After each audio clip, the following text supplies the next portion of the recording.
All right. Now, we finished up last class talking about repr and equality, right?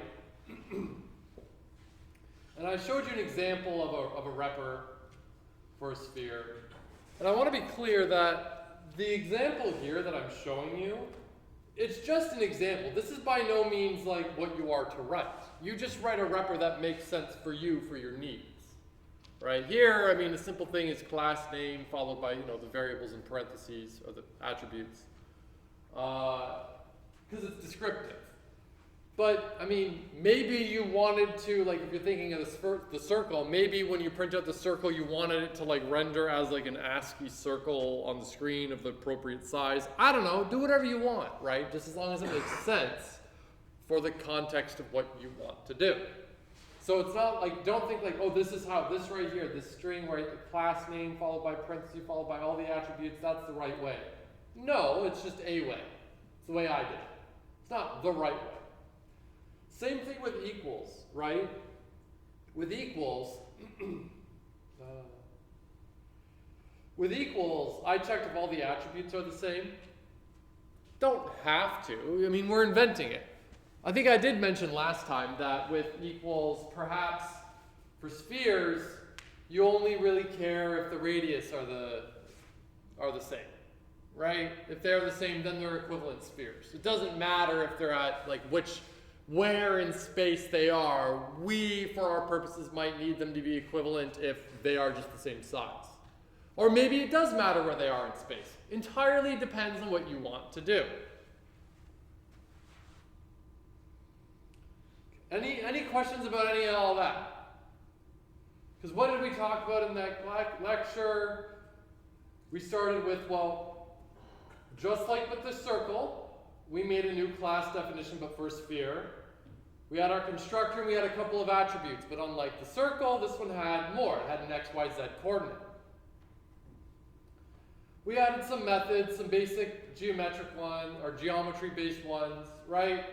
Simple calculations. This is just like the circle, but unlike the circle, and we totally could go add very similar methods to the circle class that we have here in the sphere, but here we added more interesting, arguably more interesting methods that kind of had interacting objects, interacting spheres. How, like you gave a sphere, another sphere, and asked, well, how far apart are you from one another, right? So that was a little interesting.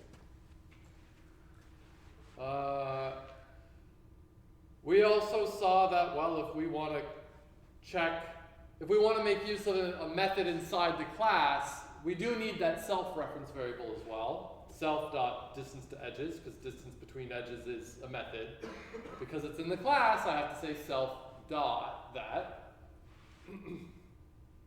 And then we saw a couple more of those magic methods. We saw equality and repr. So when it comes to the magic methods, we've seen equality, repr, and the initializer, right? Those are the three. Great. There are a bunch more.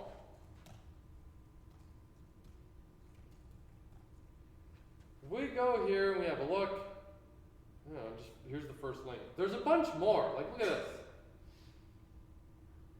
Add, and, bool, seal, class, del attribute, dir, div mod. There's a bunch that you could define. I mean, you wouldn't define them if you didn't need to, but for example, add would be what you do if you wanted to like add two spheres together. Doesn't really make a lot of sense. What would that mean, right? But I mean, if you think for classes that define the numbers, well, yeah, they've got an add. What does it mean? Well, addition.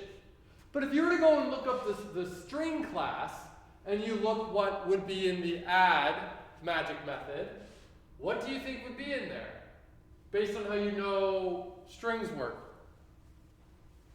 What functionality would be described in that class as add? And someone's got to at least take a guess. Yeah. Like concatenate the string. Exactly, right? It's like, well, what does the plus sign mean for a string?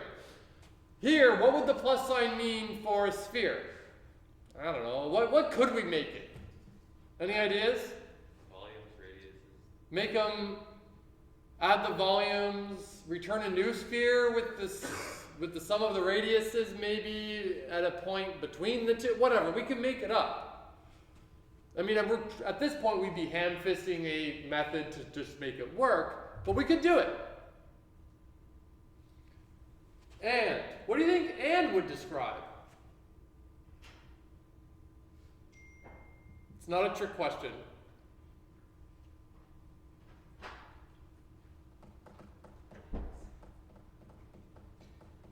Like a Boolean operator?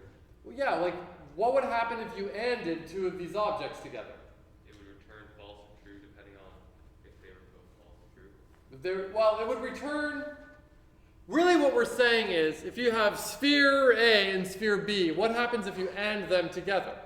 I mean, that doesn't really make a lot of sense for us, so we wouldn't implement it. But maybe we would want to on a certain class we're making. What would it mean to use and, the and operator, on two instances of this object?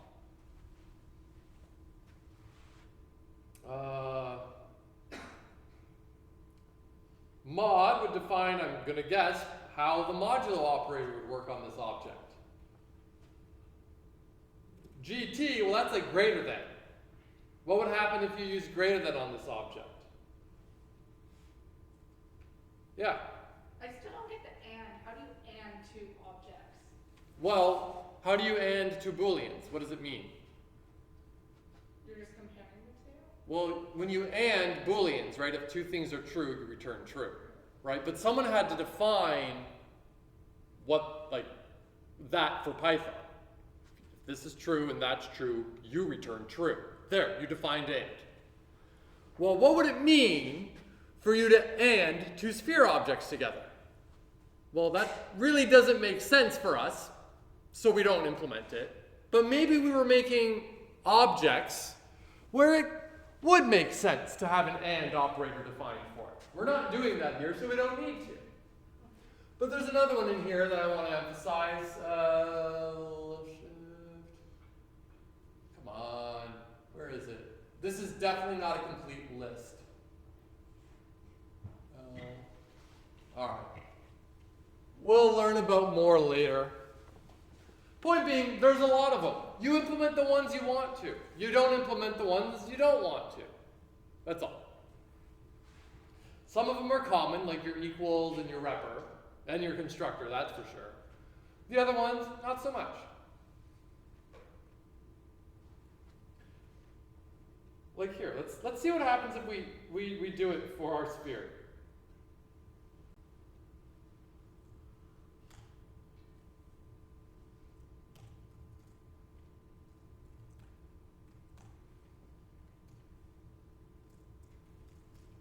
There. Okay, and let's see what happens if I say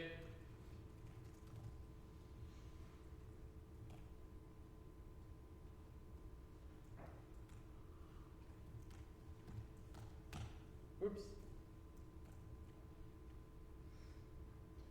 That is what?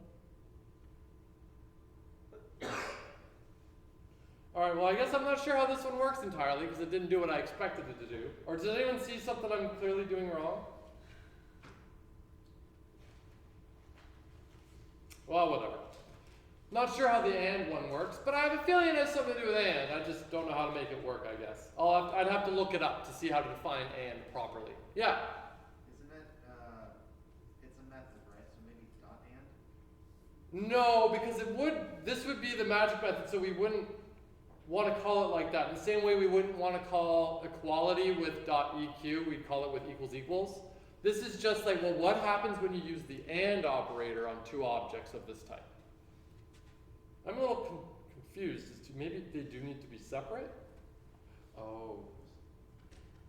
I got an idea. I'm going to try one last thing. If I can't get it working, we'll move on because it's really not important at all. Sum sphere 2. Alright, whatever, I can't. Why is it always returning the second one? Return. Oh, we can look that one up later, I guess. Doesn't matter. I thought it'd be cool if we can get it working real quick. Guess not. Alright. Let's get rid of that. So, There. We finished with the spheres.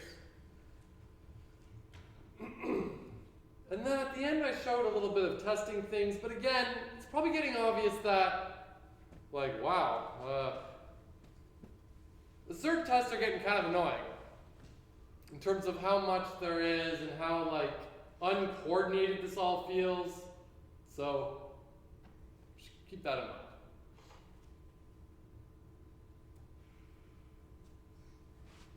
Any questions? Yes? For those special dunder methods, like, is there a specific way you have to define them for them to work? Because the and one didn't work there. Is that just because you should have coded it specific to and?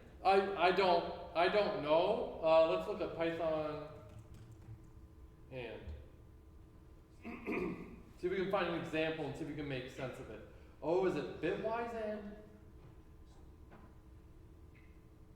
Okay, that really wouldn't make sense. But they made use of the operator like that.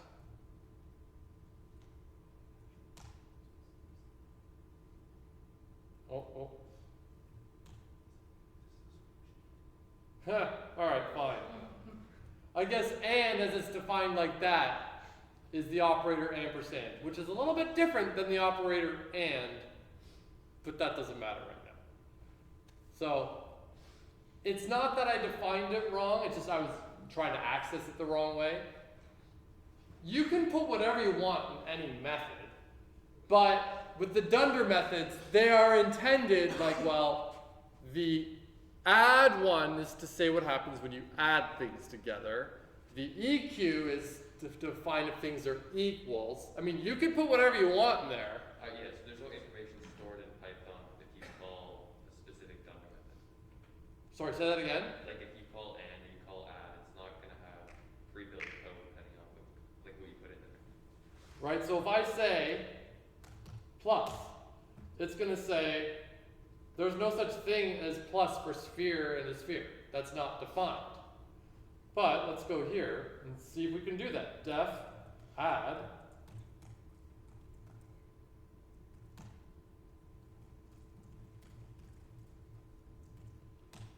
there. We added one for add. Now we run it. Oh, Just needs one more underscore. good catch. Right?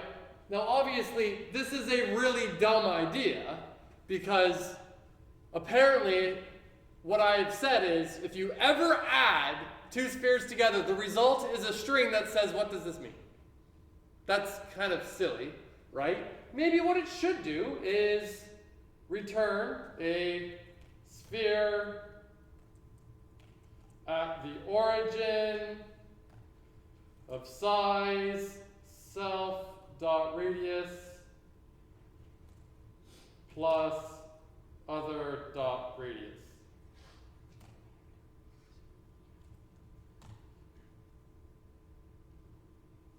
And then we see a sphere at 0, 0, 0 with radius 8. Because that's what I defined it to be. Does that make sense? Maybe. Depends on what you want. As you can see, it's getting to the point where we're learning things where there's no, well, this is what you do in this situation. You're learning this thing where this is how you could use it, however the hell you want to use it. I mean, try to use it the right way. Write an equals that makes sense. Write a repr that makes sense for what you want to do, but do whatever you want. Right? Freedom. Is that it? Yeah. It does, but it's also on the freedom part. So you have those are the coordinates, the 1, 2, 3, and then the 4 is the radius. Yeah. So the coordinates don't have to line up with the size of the sphere. Because like that was sphere on 10, 2, and 3. Does that mean it has a radius 4? 10, 2, and 3. That's its location in space. Yeah. And its radius is 4. Okay. So the fact that I made it at the origin, maybe I do the difference between the self dot x minus no.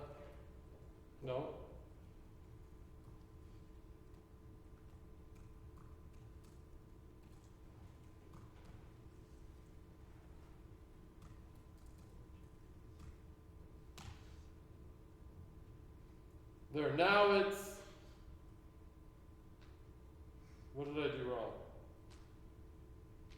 1.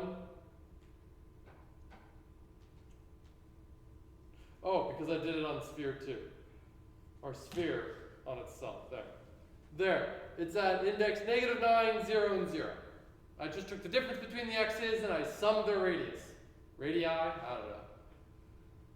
Why? Because.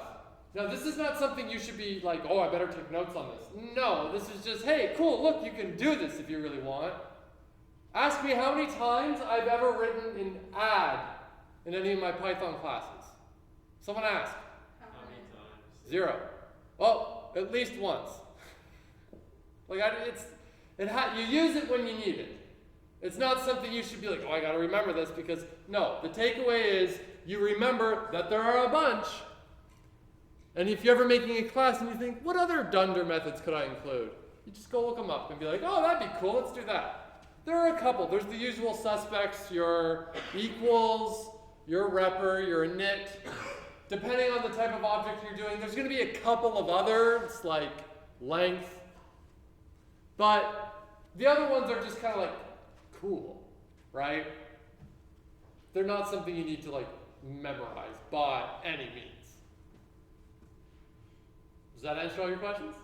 Awesome. Isn't that fun though? All right. Now, we've made our sphere class. Let me just triple check that I am in fact recording. Good. We made our sphere class, and it's great and all. And you may have noticed this before. You're writing code, and as you're writing code, you realize, I'm writing this function, but I could take this chunk of code out and put it into a function. I know I started writing my function and it's complete, it works, but that chunk of code could maybe be a function, and if I make that a function, I could use it somewhere else as well. As you're going, you can have your plan in the first place, but your initial plan is probably going to change as you go. And as you're coding it, and you think like, you know what, if I do it like this, then maybe I can actually do it that way, and maybe that's better because of X, Y, Z.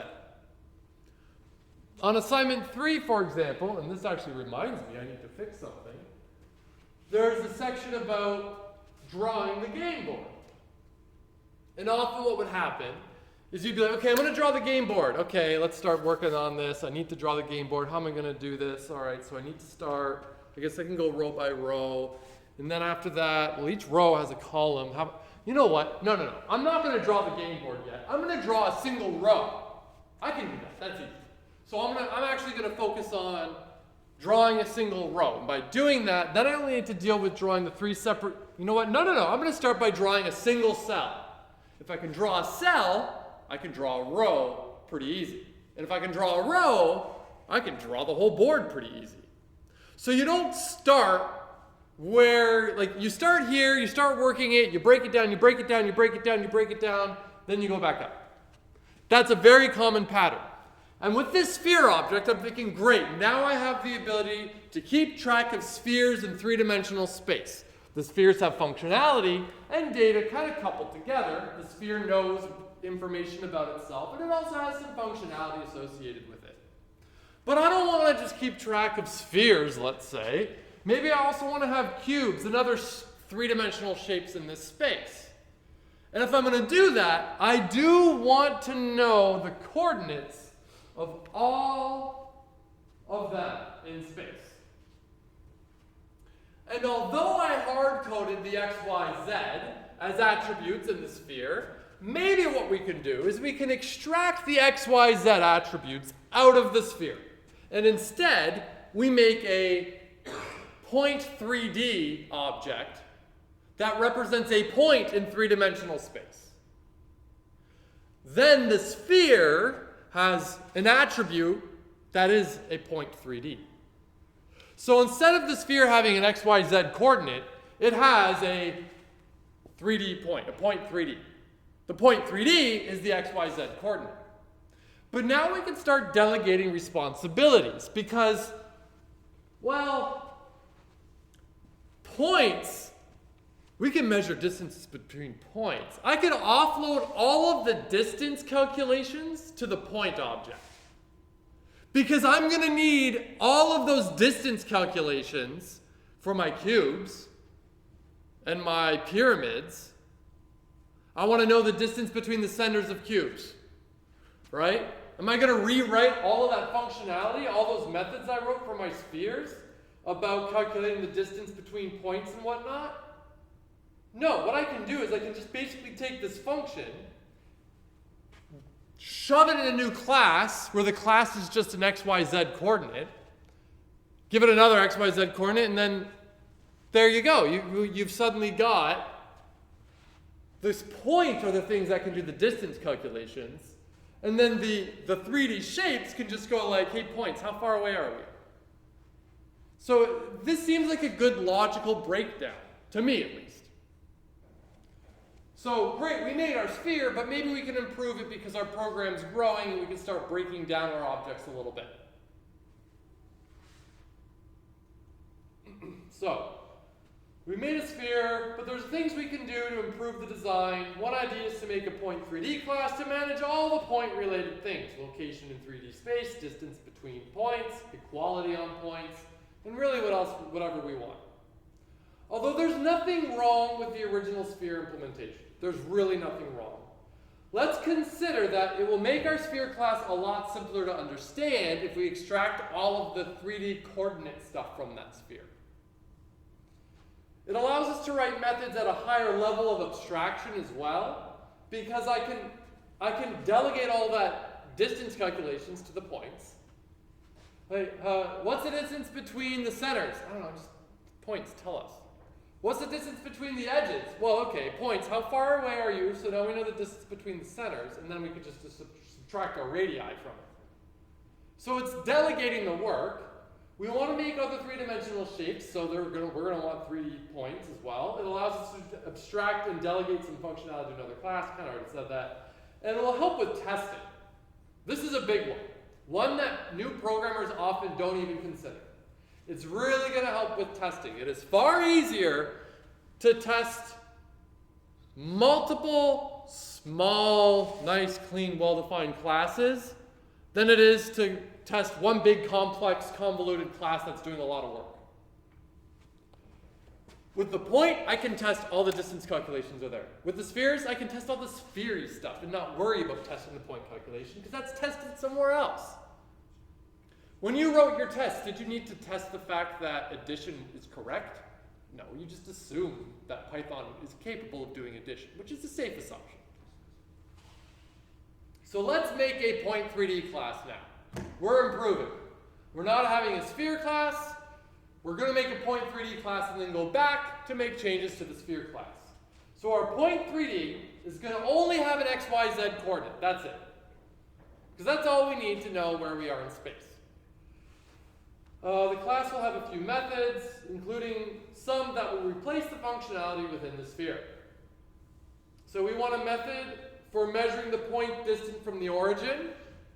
Although that doesn't really help us with anything for the sphere object, I'm willing to bet that you can appreciate that a point object being capable of calculating the distance from the origin might be useful just in general. Although not for a sphere specifically, think big picture, where is this program going? So how far away are you from the origin? How far away are you from another point? What about finding the midpoint between 2 points? That could be handy as well. Maybe you don't need it, I don't know. But to me that's kind of is a reasonable thing we might want to ask points to do. Hey, 2 points, what's the middle point between you? Right? And, you know, we like equality and reppers as well. We always like those. If we can do them, great. So let's make a constructor. Let's make our class. We're going to import math because we're definitely going to want that. So we go down here. There. Starting the point class. Great. So far, all it is the constructor, and it takes XYZ coordinate. Not much else.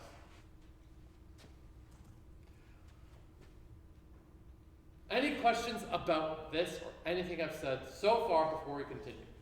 Nothing crazy new was just thrown at you. It's just, let's do this again, but let's see how we can start having classes, like have an attribute that's another class. Kind of fun. All right, that's it. Now for the methods. All right, distance from point, there. I'm going to take this, put it here.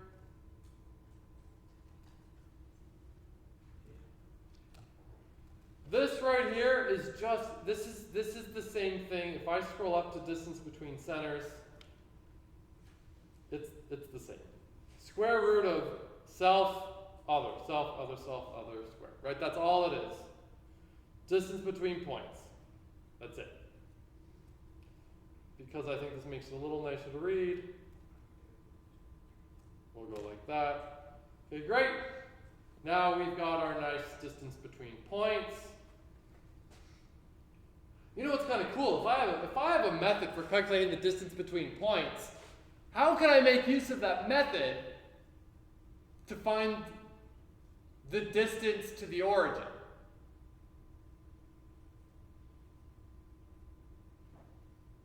Come on. Well, let's just see. Let's see where we go.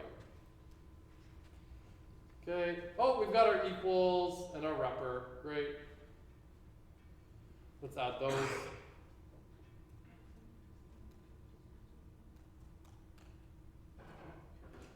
So our repr is just kind of the same format, point 3D, x, y, z. Here you notice I didn't say x equals x, y equals x. No, y equals y, and z equals z, kind of like I did up here, where I specifically named each attribute. Anyone want to know why I did it that way? That is a trick question. There's no answer to that question. It's just I just did it that way. Why? Because. Did I do it intentionally? Honestly, I don't remember. Did I specifically not include the name of each attribute and do equals? Maybe that was on purpose. Maybe I forgot. I don't know. Does it matter? Not at all. Just this is my repr. And then equality, well, first thing we do is we check, well, are you even both 2 points? Because if I want to know if this point is equal to something else, if the other thing isn't a point 3D, is there even worth investigating? No, obviously you're not equal. So if you are equal, well, if the x and the y and the z are all the same, those points are equivalent. Seems like a pretty darn good equivalency measure to me, right? Are they literally the same point in 3D space? That's all we've got so far. Again, at any point, if something's not making sense, raise your hand and stop. Because at this point, I just assume everything makes perfect sense, so I'm blitzing through it. All right, testing.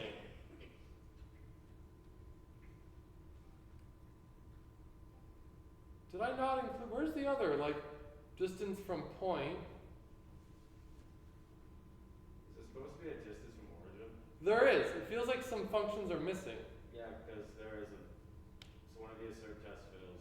Well, the interesting thing is, those functions, those methods are absolutely in the course notes somewhere, but for some reason they're not popping up. So I definitely need to go back and add that. But how would I calculate the midpoint?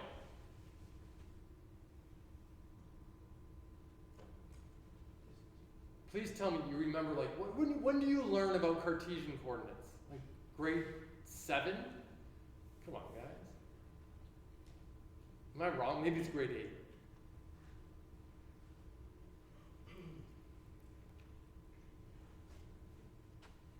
All right, well, we'll move on. So these tests obviously won't work, but here's what I can do. Let's quickly go to the GitHub page. 101, source, and I'm just going to go to point3d.py.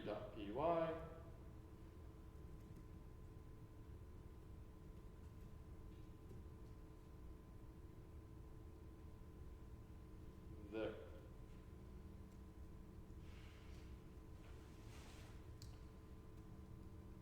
There.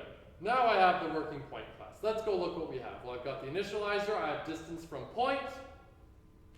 I now have equals, repr, what? Did I literally not just copy and paste it all? And then repr equals distance from point. Where is all my functionality gone? I swear to God, it existed at one point in time. I don't know what happened there. That's interesting. I'll have to fix that. So none of these assert tests will work because, oh no, distance from point are there. But why on earth do I have midpoint and whatnot? I gotta go fix something in the course website. Clearly something got out of whack. Doesn't matter. We have our point. With our point class, we can go update our sphere class. So now our sphere, well, actually we have a decision to make.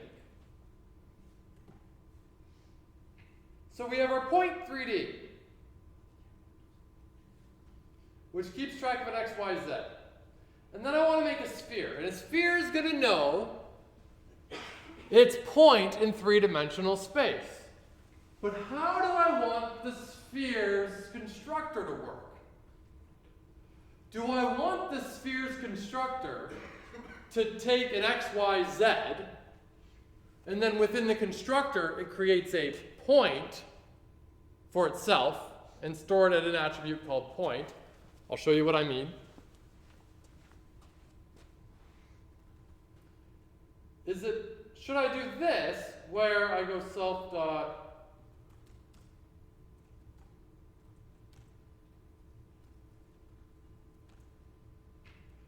right? Just here, sphere takes an x, y, z, but the sphere goes, okay, great, well, I'm going to make a point object and just know that that's my point. Or is it better to maybe give it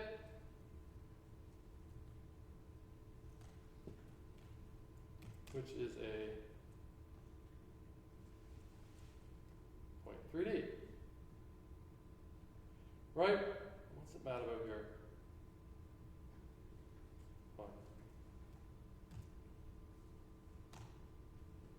Oh, x, y, z don't make sense because we don't make it here now. Maybe this should be called center. So is it better to pass it the three values and have the object create its own point? Or is it better to just give the sphere the point to begin with? And that's an interesting question. What's better? Well, really, one's not better than the other. But when you give the class the point itself versus giving it the values and then storing and then creating the instance in there is you risk creating, without getting too into the sticks of all this, you risk creating some like dependency issues of like, well, that class needs to make its own thing. Things could get overly complex. So sometimes it ends up being a little easier to kind of go with this strategy where you don't give it the information it needs to make its own object, its own instance. You give it the instance that you care about, and then it'll just deal with that. Great. So here we go. We've got our center point. I call it center point. Now if we go to the sphere, the diameter, surface area, and volume, those methods won't change at all. Because the diameter, surface area, and volume make no use of where they are in three-dimensional space. That doesn't matter. But the distance between centers, now I can just do center point dot distance from point others center point. Because I'm asking the point object now to calculate the distance to some other point, instead of doing the calculation myself. Where before I said, okay, my x, your x difference, square it. My y, your y difference, square it. So on, and then square root. I'm just saying, hey, center point, how far away are you from this other's point? Right? Raise your hand if you're like, yep, makes perfect sense. Raise your hand if it's like, nope, something's wrong. I don't get it. What's up? Okay, there's a big gap here. Because, all right, I'm going to keep going then. So there we go. We just tell the points to do the difference calculation. And then the points, well, that calculation is done inside the point 3D class. somewhere, I swear, there it is. Right there. Cool. So this is what's doing the actual distance calculation.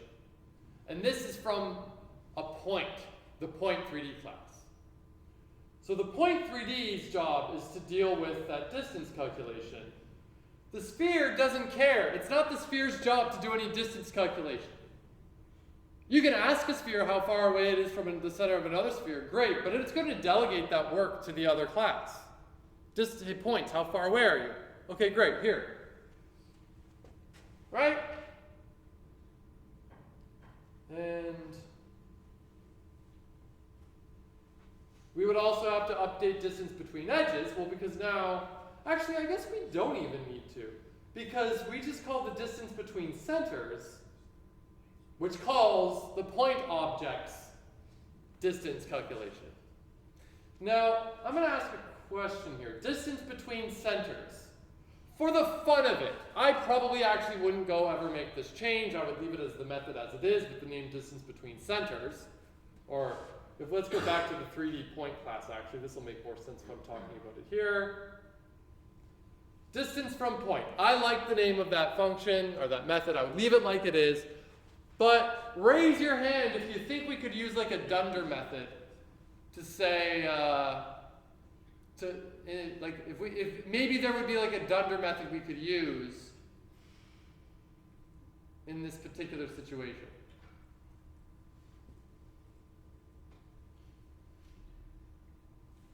You don't even, maybe the dunder method, like you don't even need to look at the list of it. You could just guess like, well, if one existed for such and such a thing, I'd use that.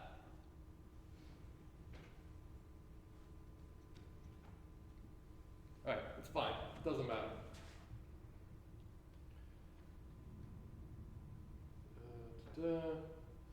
Sphere. Now here, I guess I would check if the radiuses are the same and the centers are the same. Now, interestingly, I'm checking, in order to know if two spheres are equal, the spheres actually have to ask the points if they're equal. Hey spheres, if two spheres are equal, the question that needs to get asked now is, if I'm a sphere, I have a 3D point, not an XYZ coordinate. I have a 3D point that has an XYZ coordinate. And I have a radius. If our radius are the same, great. But I also need to know if these 2 points are the same. Well, how do I compare points though? Well, you already wrote that. That's right here. This is the equals defined for the points. So you asked the point class, hey, are you equal at another point? Yeah? Okay, great. So sphere, yeah, the points are the same. So it's kind of like cascading the equals down. I mean, you can have classes that have classes that have classes that have classes that have classes that have classes. And if you wanted to do an equality check, you might end up cascading all these equality checks all the way down, which is kind of cool, but it's A-okay. It's cool. Any questions about any of that?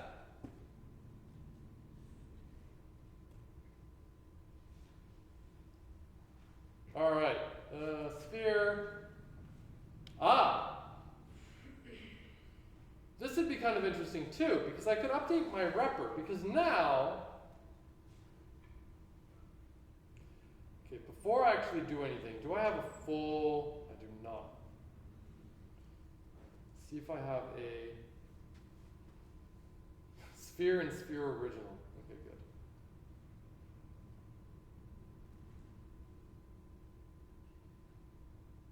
I'm going to copy and paste the whole updated sphere class that makes use of the point 3D. Okay? So I'm going to go back here, scroll up to the top where the sphere is defined. I will need to get this import because that doesn't exist anymore. Run. Great. So now, come on, let's get rid of that. If I print out some sphere, oh right, I need to give it a new, at 0, 1, 2.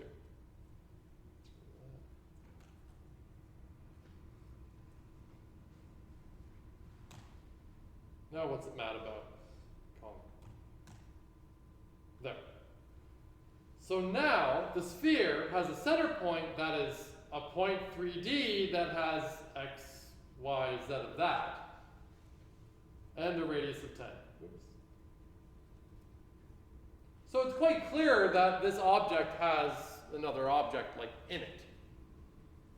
Right? I think that's pretty cool. So any follow-up questions on any of that?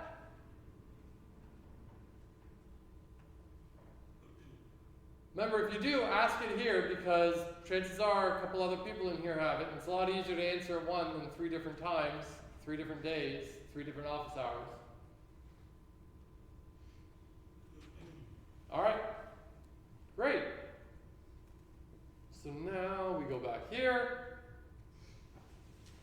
Testing. So we could adapt our simple assert tests from the original sphere implementation, but the tests are starting to get really hard to manage. I really don't like it. Our tests are now needing more, like way more setup before I can do anything. Each test needs me to create a sphere first, right? Sure, maybe I got lucky before I made one sphere and did all the tests on that one sphere, but you know, each test really needs its own sphere for some setup. Maybe it needs 2 spheres because I want to check the distance between spheres now, so I need 2 spheres to be created before I can check the distance. The amount of setup work required for these tests is getting unmanageable. And assert has carried us all this way, and it just can't really take us any further though. We are really at the limit of where asserts become just not manageable as a mechanism for testing our code effectively. All right, so our tests need more setup, right? For example, we now might need to make an instance of a point 3D. So yeah, imagine I want to check the distance between 2 spheres. Well, I need 2 point 3D objects and 2 sphere objects before I could do it. That's a lot of setup work. It's not easy to know what tests are doing just by looking at them. If I give you this, assert 0.01 greater than the absolute value of the sphere distance between edges of sphere 0, 0, 0 minus what? I don't, it's becoming, like, this is ridiculous. So, I just can't keep track of what these tests are doing anymore either. It's just, there's so much information here. It's like I'm looking at a wall of text, like, holy moly. And none of these are painfully obvious by looking at it.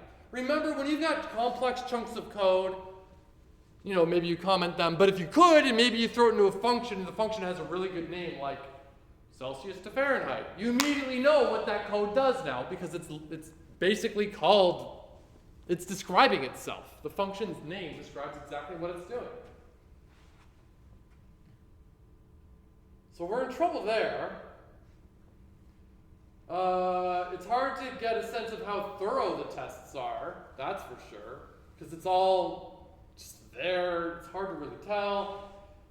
And if we want to be more thorough in our distance, we're going to have a lot of duplicate code, because what happens if the distances are 0? What happens if the distance is large? What happens if the distance is, one of the values are negative but the other ones are? What if the result is negative? There's a lot of potential cases now where maybe checking the distance and really testing if that one method works, we need to test that method a bunch of times in a bunch of different ways. And that might be the case for all the methods, and suddenly we're going to have just insane amounts of assert tests. It's no good. But fortunately, we can move on to doing what we call unit testing. There is a framework, many programming languages have it, where there's an automated system of unit testing, where you write your tests in a nice, nicely well-defined way. And everything's all nicely and organized, it's easy to run, it's easy to know what each one is doing, each one is self-contained, each one does all its setup code, each one is so well described that when you see that a test fails, you know exactly why, how, and where it failed. Where right now, assert just goes like, broken here, right? So the next topic we're going to cover is unit tests. And let's quickly go look at it. No, you know what? Let's, even better, let's quickly go look under the test folder. Let's look at the test sphere. Yeah, test sphere. So here's a bunch of unit tests for the sphere. And you're going to say, well, that's way more writing than the assert test, because the assert test, although it was a wall of code, it was a hell of a lot less code than that. Well, you're wrong though, because those tests that you wrote with assert were by no means thorough. You reuse the same sphere every time for each test, which may be fine, maybe it's not. And the test, a lot of this that looks like really like a lot of code is just verboseness for the sake of being very well describing what's going on. Remember, writing the code to do something doesn't help me at all if you can't demonstrate that it's also correct. The tests, never forget the tests. The tests are far more important than you realize. If you think, great, I wrote the assignment, it works. Prove it. Show me the tests, and show me the tests. Show me that they all passed. Because if you can't do that, I don't trust you. It's too hard. So that's why we write the tests. So let's very quickly here, in the next couple minutes, look at these tests. So there's some setup code here. And interestingly, the tool we're using in Python is called unit test. And this right here is some setup code we need. But interestingly, the unit tests that we write for something are actually going to be contained within a class. So we kind of had to know what classes were before we can talk about unit tests. But look at this. The first test. Test sphere center point returns correct point 3D. What do you think that test does?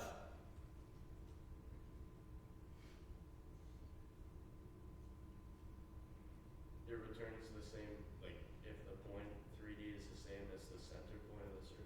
Yeah, it's... Or the sphere. You know what else I would have accepted? If you literally said to me, it tests if the sphere center point returns the correct point 3D. Yeah. Because these functions, I guess they're methods technically, describe what the hell they are doing. Let's go down here, look at this one. This one looks far more complex. Test equals on equals spheres returns true. If I see that test failed, test equals on equals spheres returns true, that test failed. I know exactly what went wrong, right? I don't just have assert, something's wrong. Right? It's great, it's nice and descriptive. Test not equal. Here's one, test overlap. Various spheres returns correct booleans. I'm checking a bunch of different potential sphere combinations here. So I'm not just testing two spheres being like, is the distance right? No, I'm going to be more thorough. I'm going to have 1, 2, 3, 4, 5 different pairs of spheres and check each one that they're going to be correct. So when I run this, if all of these are good, then I'm pretty damn sure that my overlap on various spheres, that overlap for spheres is going to work correctly. Unit tests are insanely superior to assert tests. They take longer to write, but they're going to make they take longer to write, but it makes writing the original code correctly take way less time. You're going to ask a question? Yeah. Can we only use unit tests when we're using it for something that has a class? No, Okay. not at all. Not at all, but interesting question nonetheless. I will also say real quick, there's another testing framework in Python that's really popular. Unit test is like the default one. Yeah. Other programming languages like Java have something called like JUnit. But Python has another one called PyTest, which is even like easier to use, but we don't use it here because it requires kind of a lot of funny, annoying setup and a lot of requisite knowledge. But once you have it, it's easier to use than this. But that's for future class. All right, I'll see you all later.